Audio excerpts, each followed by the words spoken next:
Thanks, Michael. Today, hundreds of medical personnel protested at the Idaho State Capitol, asking lawmakers not to pass House Bill 176, which would end the WWAMI medical education program with the University of Washington. Riley Shoemaker with KIVI in Boise looks into the concerns that ending this program could have on the state's physician workforce.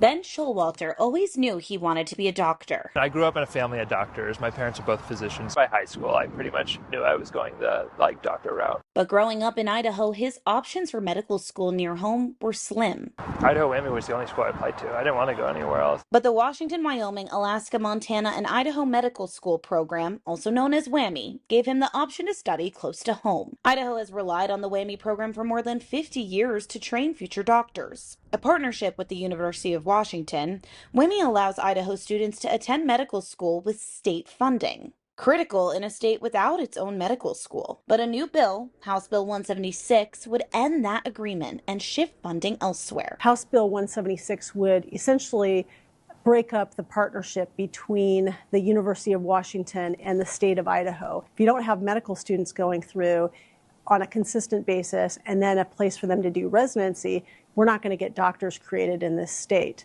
Supporters of the bill argue Idaho needs more flexibility in where it sends medical students. Lawmakers say WWAMI hasn't been able to expand seats for Idaho students and refused to sign a contract amendment restricting state funds for abortion. Supporters stating in the bill, Idaho requires more medical doctors, and when the legislature recently passed a resolution to expand seats in WWAMI for Idaho students, the University of Washington was unable to meet this need. Under the bill, Idaho would phase out WWAMI, replacing it with at least 2 new programs in Idaho or nearby mountain states by 2027. But medical professionals worry there's no clear replacement. My parents never told me to quit a job unless I had something better lined up. I have so much fear with what's to come with this being proposed. And Idaho ranks near the bottom in doctors per capita. That's why critics say cutting WWAMI without a fully developed alternative could make the shortage worse. If this breakup occurs between Idaho and the University of Washington, we won't have a net increase in the amount of doctors in the state. If anything, it might actually decrease it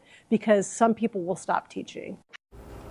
Idaho does have a medical school, ICOM, that is partnered with Idaho State University, but it is a private school. Today, the House decided to postpone voting on this bill until at least Monday.